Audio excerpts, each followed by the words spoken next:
yang bangun malam, dia berzikir kepada Allah, berwudu, kemudian sholat malam. Kalaupun nggak sholat malam, minimal bangunnya sebelum subuh, lalu subuh berjamaah di masjid. Barang siapa yang melakukan itu, kata Nabi, maka dia akan menjalani hari-harinya dengan penuh semangat dan insya Allah sukses. Amin. Dan sebaliknya, kata Nabi, kalau seandainya dia tidak melakukan itu, bangun kesiangan, fa asbaha khabithan nafsi kaslan, maka dia akan menjalani hari-harinya dengan penuh rasa males. Coba lewat subuh, bangun jam 7, jam 8, jam 9, budang males tuh. Pasti males ngapa-ngapain, Pak. Rek gawe males, rek dagang males, rek ngojek males tuh ya, budangnya itu banyak. Alhamdulillah waktu kakaknya istiqomah, bangun sebelum zuhur. sebelum subuh ya. Masya Allah. Ada hadis lain mengatakan seperti ini. Ketika seseorang bangun lewat dari subuh, kata Nabi, dakar rajul yaqulu syaitanu fi udunaihi, itu adalah orang yang setan telah kencing di telinganya. Mendingan amun jurig lalaki terarah. Ya, jadi paling air kencingnya di jari doang. Coba mun jurignya wewe, kamu bet mah. Itu pengertian ya. Itu ngerti bahasa dah. Awewe mah gitu ya. Masya Allah ya. Coba ya tak anu ngihan jurig awewe. Buat bahasa namun sih ya Allah. Jadi orang yang kesiangan nggak bangun subuh, kata Nabi, itulah orang yang telinganya dikencingi oleh setan. Ada mau nggak kupingnya dikencingin setan? Iya. Makanya bangun sebelum subuh. Kalau bapak ibunya belum bangun gimana? Bisikin. Gimana bisikinnya?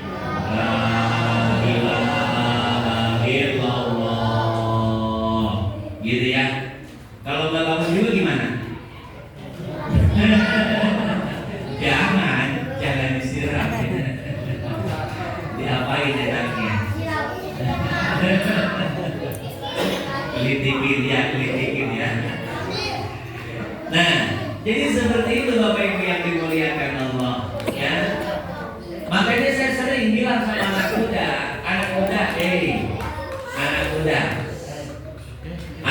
coba tafakkur. Kenapa sampai saat ini kita belum sukses? Anak muda tafakkur, mikir bahasa orang nama. Kenapa sampai sekarang belum sukses? Ekonomi belum mapan, masalah ini belum selesai, masalah itu belum selesai. Ada apa dengan hidup kita? Padahal ijazah punya, ilmu punya, relasi punya, ada apa dengan hidup kita? Maka ini yang harus dipikirkan oleh anak-anak muda ya. Nah, maka kuncinya tadi kata Nabi, kuncinya kalau pengen sukses bangun pagi sebelum subuh, udah bangun, udah zikir, udah sholat, maka Allah akan rubah hidup kita. Dikasih semangat, dikasih keberkahan, semua pintu kebaikan Allah buka selebar-lebarnya ya. Maka untuk introspeksi diri, hidup itu bukan sekedar ijazah, ilmu, relasi, bukan, tapi di sana ada titik keberkahan yang harus kita dapatkan, betul kan? Betul. Ayo jelma hidupnya santai, tidak terlalu ngejar dunia, tapi penting udah, penting zikir, penting baca Quran, penting ngadeketan memboga rezeki, memboga dunia, betul? Memboga rezeki Allah, memboga dunia Allah, memboga jodoh Allah, deketan memboga betul? Kabeh tereh menang. Rezeki gampang didapat. Kenapa? Udah dekat sama yang punyanya. Jodoh tinggal milih. Ngan milihna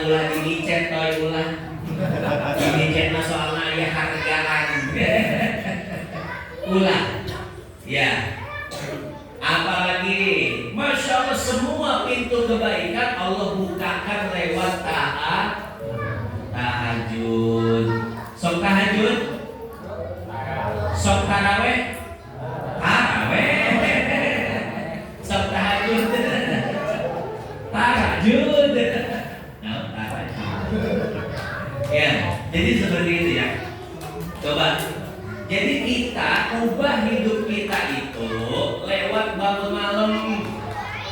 Bangun malam dulu, Allahnya dulu, baru hamba-hambanya. Amun geus ngadeukeutan Allah mah mulai itu jadi gampang. Jadi kita ini orang Islam tapi kelakuannya enggak kayak orang Islam. Ya, semua tentang materi. Semua tentang duniawi. Itu yang salah dari kita. Makanya kata Buya Hamka, saya pergi ke Perancis. Di sana saya tidak melihat orang Islam, tapi saya melihat Islam. Saya pergi ke Mesir, di sana banyak orang Islam, tapi saya tidak melihat ajaran Islam. Apa artinya? Artinya ajaran Islam ini jarang diamalkan oleh orang-orang Islam sendiri. Coba kalau orang Islam mengamalkan ajaran Islam, hidup tenang. Orang Islam mau aya nu ngeluh, moal aya nu ngeluh, moal aya anu minjem ka pinjol, moal aya anu naon deui tah? Iya, judol, moal aya terlilit hutang moal. Kenapa? Hidup udah beres. Hati tenang, udah bahagia. Tuh, itu semua dimulai dari bangun malam. Kalau enggak bangun malam siap-siap, hati gundah gulana, resah, gelisah, banyak pengen, padahal kebutuhan dikit, banyak pengen. Akhirnya apa? Judi online, terus pinjaman online, naon deui? Put, chat. Ya pokoknya gitulah. Mual benar gitu. Ya. Judi online, ya. Jangan, enggak bakal benar gitu. Mual berkah. Judi, pinjol, mual berkah, ya. Nah, jadi seperti itu. Jadi orang Islam tuh kudu Islami. Amalkan ajaran-ajaran Islam. Nah, maka anak muda kalau hidupnya pengen semangat, mukanya pengen ceria terus, hati tenang, pikiran tenang, kuncinya tadi bangun malam, deketan Allah, deketan Allah, tenang hidup kita. Ya, siap bangun malam, anak muda, bapak ibu.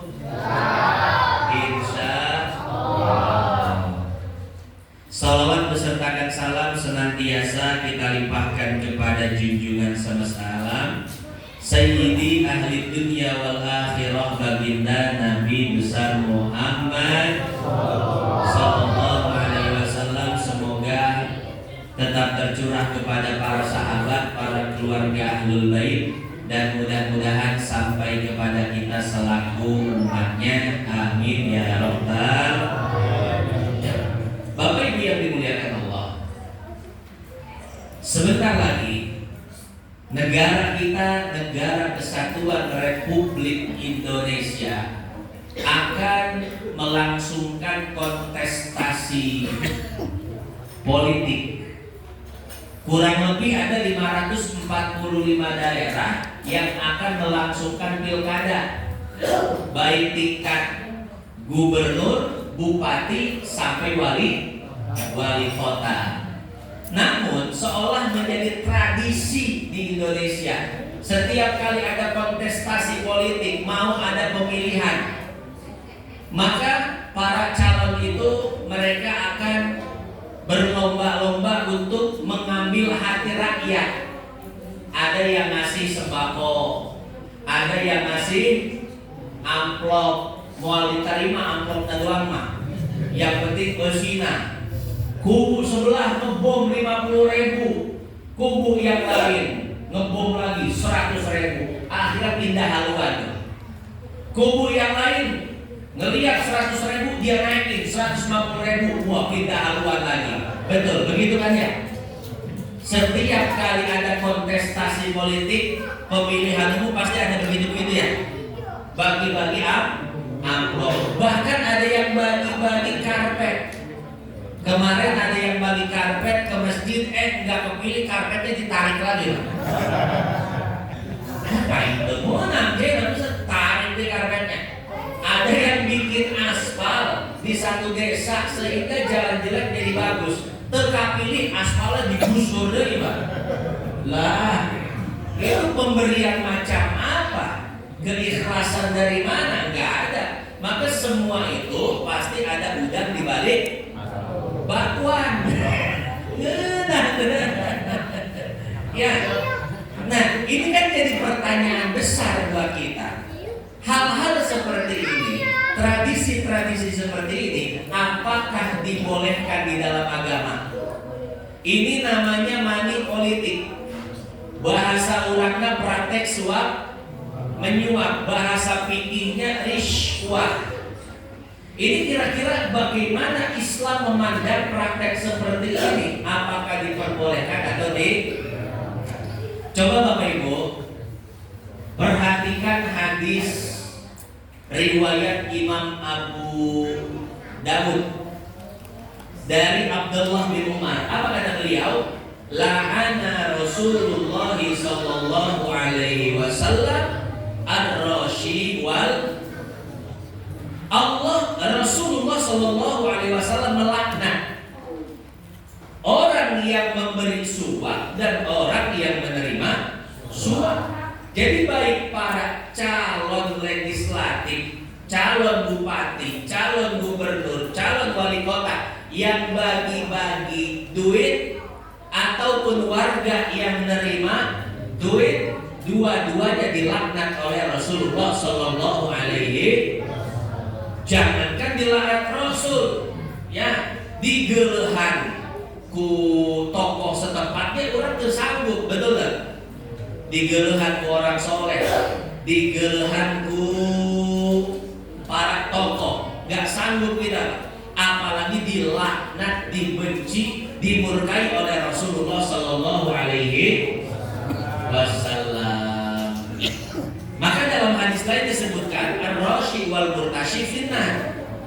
Orang yang memberi suap dan orang yang menerima suap, dua-duanya masuk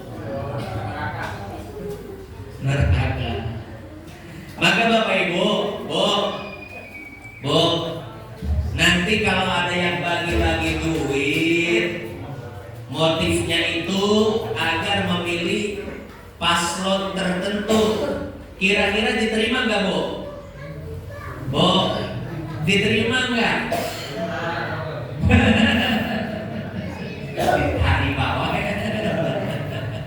Ya, jangan diterima. Ini siap bapak-bapak dan anak muda nolak pemberian itu. Siap nggak? Insya kita harus berani nolak. Ya, mohon maaf. Ini kita ngomong sama yang bagi-bagi amplopnya. Mohon maaf, saya tidak bisa menerima uang tersebut. Mudah-mudahan anu bareng amplopnya langsung ngerti. Geus teu nama. Tapi kalau seandainya yang bagi-bagi amplop, bagi-bagi duit dia ngerti, kunaon sia bu nerima? Geus cicing ulah loba omong. Ieu aya nyawa urang, kunaon kana teu nerima? Bener aya nyawa sana? Baru kita kasih tahu Pak, ye cek Ustad ge haram. Barang siapa yang memberi suap dan menerima suap, maka dia akan dilaknat oleh Rasulullah Sallallahu Alaihi Wasallam dan dua-duanya masuk neraka. Wanita Bapak Ibu ngomong pas itu. Dasar malu adik kesamanya. Dulu saya pernah seperti itu. Ya, saya dikasih duit berjut-jut. Wah, iya mah lain kelas 100.000, iya mah lain. Kelas jutaan dia mah ya. Dibere, cek saya balik deui eta duit haram. Akhirnya dibalikin lagi Pak. Saya sampai sekarang digelehan. Ya, sama dulu yang nyalon itu, sampai sekarang digelehan. Ya. Tapi bagi saya tidak jadi masalah. Hanya dibenci, hanya digelehan, hanya dijauhi oleh orang-orang seperti itu, nggak masalah. Yang masalah itu kalau kita sampai dibenci, dijauhi oleh orang-orang soleh, betul. Dibenci oleh para ustadz, dibenci oleh para kiai, etak masalah nggak Pak? Tapi kalau seandainya kita cuma dibenci sama orang-orang seperti itu, orang nggak ngerti agama, no problem, terguna naon, ngaruh naon, kahir orang dunia akhirat, tergaruh naon, betul. Maka jangan takut dibenci oleh orang-orang seperti itu. Ya, saya secara ekstrim bilang haram, balikin, itu duit haram saya bilang. Loh, Pak Ustadz kok keras banget? Sama orang-orang seperti itu harus keras. Kenapa? Karena mereka punya duit, mereka punya kekuasaan, mereka punya kesempatan untuk taat sama Allah. Tapi kenapa nggak mau taat? Nggak mau tunduk sama aturan-aturan syariat. Saya sebetulnya orangnya nggak galak, nggak ekstrim. Lihat, saya punya pengajian anak-anak jalanan, anak pang, anak-anak Vespa kadang ikut dan lain sebagainya. Bapak Ibu, kayaknya Ibu nggak tahu deh. Anak muda tahu kemarin yang viral, anak pang dicongkel matanya, tahu? Tahu ya? Tahu. Itu Faisal, itu Icang, teman dekat saya, teman nongkrong di lampu merah Cibinong. Dekat saya sama si Icang.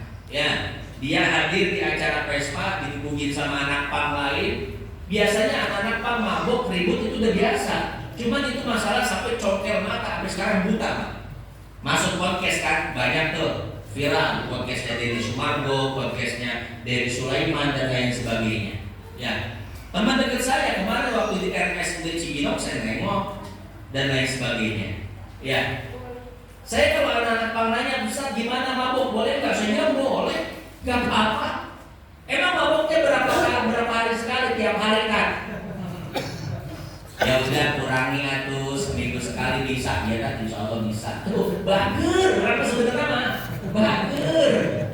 Tak, ini boleh. Tak, saya sholat gak ada sarung, boleh begini. Udah gak apa-apa. Sholat mah rambut cuma atas. Nanti banyak sholat, matanya saringan semua, Mak. Matanya, yang tatonya ke muka-muka, matanya hitam semua. Itu mulai dari saringan, biakugan, ada semua itu. Ya, sampai isi itu isi dia. Kami yang bakit lagi, waduh, boleh kan pokoknya, masya Allah. Takdirnya belum Naruto ya, hatam dia mah. Masya Allah. Ya, saya kalau nggak tahu film-film kartun Pak, nggak nyambung sama anak-anak ya. Wah, saya mau ceritanya apa boy kalau ngaji. Ngaji cerita Naruto.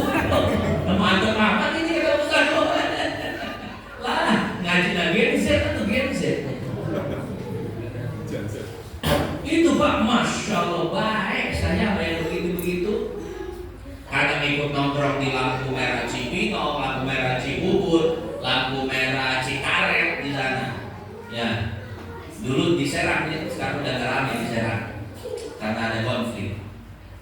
Nah, cuma sama orang-orang begitu haram. Pak Haji rek ngilu saya, apa rek ngilu hawa nafsu Pak Haji, terserah. Ngilu saya insya Allah selamat. Usah galak banget, ya, jadi seperti itu. Sama yang begitu-begitu, jangan kasih toleran. Artinya jangan diterima. Terima tengenahan, tengenahan. Terima nanti saya kasih anak yatim, tetap dosa. Karena hadisnya juga Allah Rasul melaknat yang menerima dan yang memberi, bukan yang makan atau yang enggak makan, tapi yang menerima loh. Makanya jangan diterima sama sekali, alasan gak enak dan lain sebagainya buang. Ya, jadi Bapak Ibu jangan pernah sungkan, jangan pernah malu, jangan pernah takut untuk menolak hal seperti itu. Karena begini Bapak Ibu, masya Allah, kita lihat keadaan negara kita, negara Republik Indonesia. Indonesia subur gak Bapak Ibu? Lah, Indonesia di Arab terkenal sebagai negeri surga. tongkat ditancepin bisa jadi makanan, betul nggak? Coba pohon singkong, emang kumaha melakna? Nggak tiba ditancapkan doang, cicingkan jadi, betul nggak? Betul. Di Indonesia kalau ada lahan kosong, tanah kosong, pasti jadi kebun, Pak. Betul nggak? Rumput mulai tumbuh, alang-alang mulai tinggi, nanti di sana mulai ada damennya, mulai ada belalangnya, betul nggak? Di sana ada orang makan semangka ke kebun berak, itu kuat jadi lagi beraknya, jadi lagi pohon semangka itu, kemudian berbuah lagi, dimakan lagi, begitu tuh, masya Allah luar biasa, saking suburnya tanah itu. Coba di Indonesia Pak, pun lapar gampang, 3 kali malam mancing mana? Laut, betul. Enggak mancing, pergi kemana? Ke sawah, banyak di sana. Ada belut, ada keong, ada ini baby crab. Liuk ngaran milenial lah baby crab, jadi mahal ya tadi. Padahal kuyup jadi mahal, ganti ngaran baby crab. Sarua aja cecendet bisa asup hipermarket jadi golden berry. Wah, harganya apa golden berry mahal. Padahal kita kalau kurang ngising di sisi aja cecendet tadi kebotan. Masya Allah, Indonesia gimana enggak surganya Pak, betul nggak? Males becek-becekan, males basah-basahan, males blok-blokan, tinggal pergi ke Indomaret. Betul nggak? Ada motor parkir 2000 lah. Mantep Pak Indonesia, surga. Ini kita orang Indonesia nggak bakal merasa Indonesia itu surga kecuali kita pernah tinggal di Arab atau di Afrika. Coba ke Afrika sebulan Pak, balik ke Indonesia, benar-benar aman ya Indonesia. Cuma kita dari kecil di Indonesia jadi nggak ngerasa Indonesia itu surga. Saya 7 tahun di padang pasir Pak. Di Yaman ada apa? Dia nggak ada apa-apa. Ya, di Yaman nih Pak, di Yaman di Arab. Kalau tanah kosong aja udah. Rumput-rumput liar aja males tumbuh di sana. Apalagi pohon semangka yang hasil berak itu, nggak bakal tumbuh di sana Pak. Di orang ngisinya mau dijadi kan? Masya Allah luar biasa. Di Arab kalau udah miskin benar-benar miskin, rek neangan laut ke mana? Rek neangan belut ke mana Pak? Betul. Di Indonesia, Masya Allah, tadi kita cerita sawah sama sungainya. Kalau kita cerita gunungnya Pak, saya pernah tinggal di gunung 3 tahun. Itu di gunung itu di Cianjur saya Pak, banyak pohon-pohon yang nggak ada. Yang punya alpukat kita tendangnya dari bawah batangnya, kalau udah matang jatuh. Ya, jeruk sangkis di atas gunung itu, Masya Allah. Kita tinggal ketik-ketikin. Gimana nggak surga? Tapi kita bayangkan Pak, Indonesia yang katanya surga dunia, apalagi Cikarang. Cikarang itu LA-nya, Los Angeles-nya, Bekasi itu Cikarang Pak. Tempat nyari duit. Di Cikarang semua orang ada. Mulai dari Sunda, Betawi, Jawa Tengah, Jawa Timur, Sumatera, betul nggak? Kalimantan, Aceh sampai Papua ada semua di Cikarang. Ngapain? Nyari duit, Pak. Orang mana? Orang Bima ada. Masya Allah Bima. Gimana keindahan alamnya ya? Bima Pak. Tahu Bima? Pernah ke Bima nggak? Sama aja belum. Luar biasa itu Pak. Bima di NTT ya? NTB. Masya Allah keadaan alamnya Pak luar biasa indahnya ini ya. Saya punya teman orang Palu. Masya Allah. Waktu itu saya waktu pesantren Pak, sekamar seasrama sama orang Palu namanya Ismail Hamsi. Ismail ini udah duduk nih, udah di kasur mau tidur dia. Udah malam. Saya baru masuk, dia bilang apa? Saya full, kasih bunuh itu lampu. Kasih bunuh itu lampu. Apa maksudnya? Maksudnya itu matiin lampu.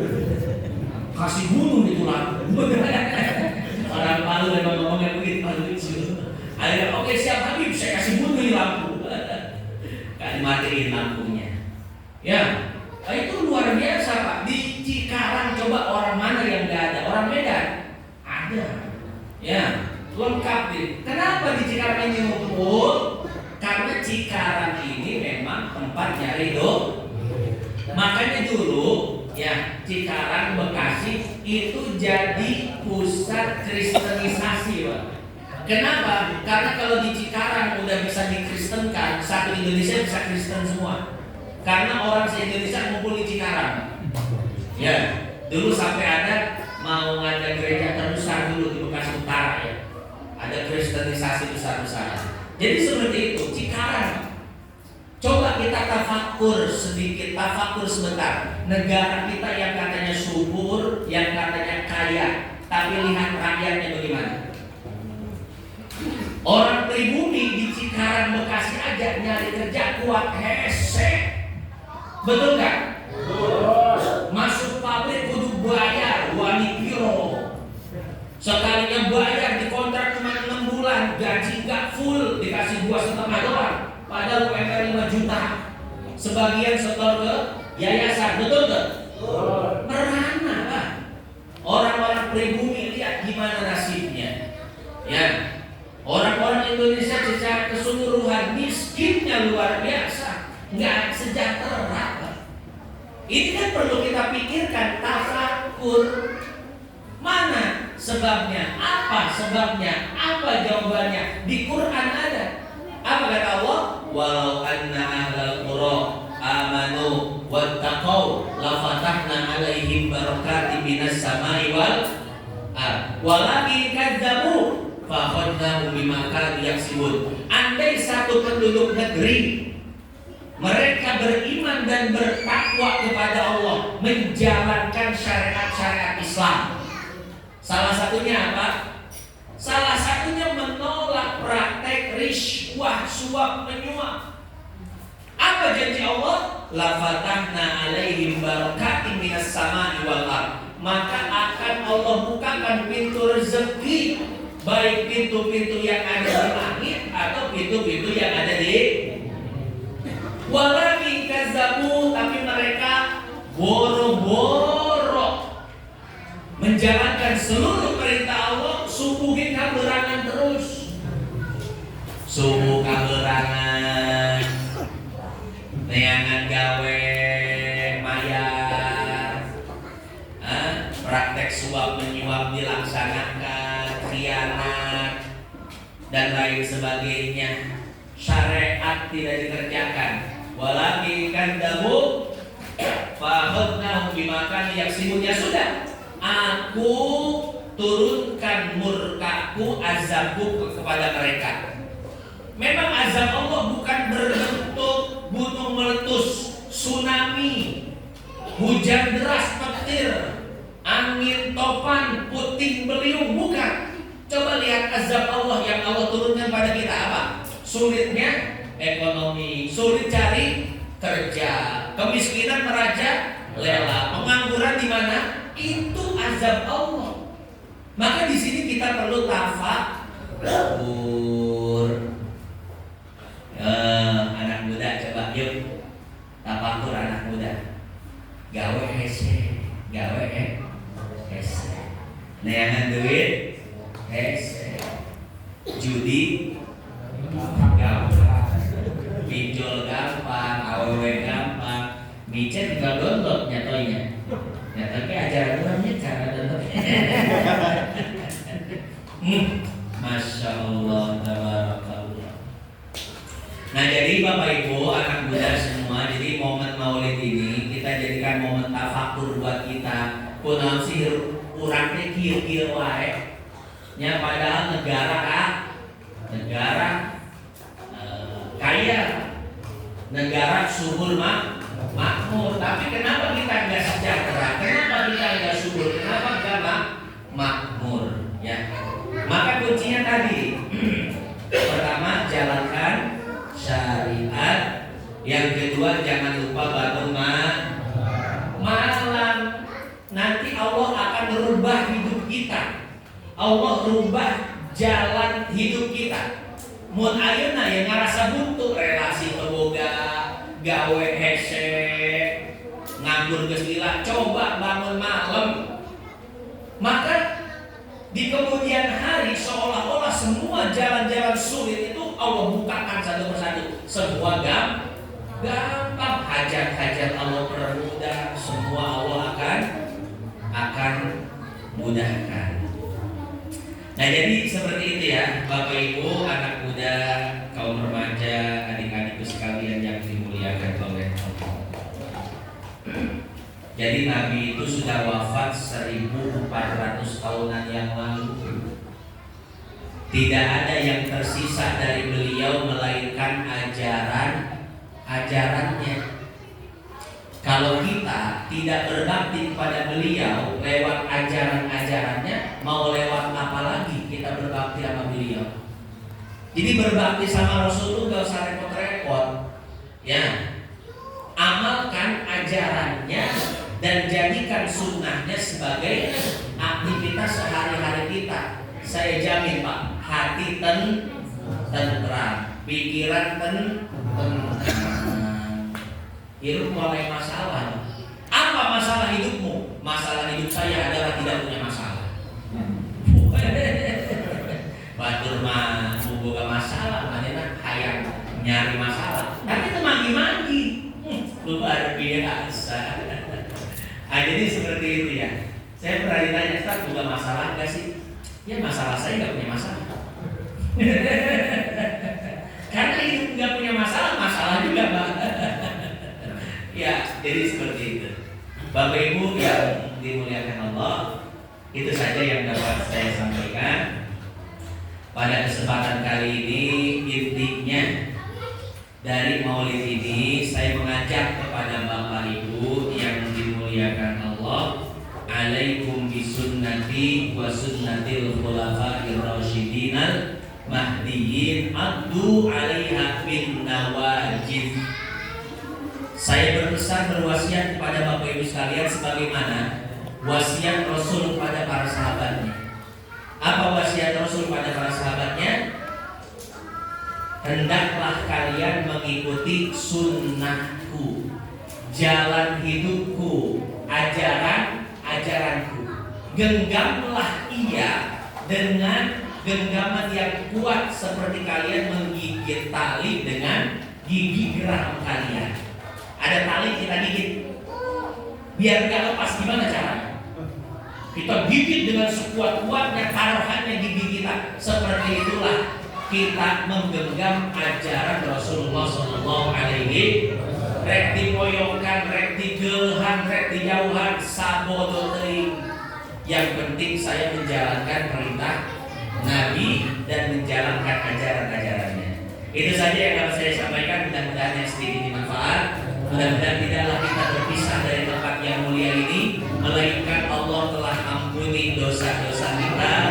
Allah mudahkan segala urusan kita. Yang sedang sakit mudah-mudahan Allah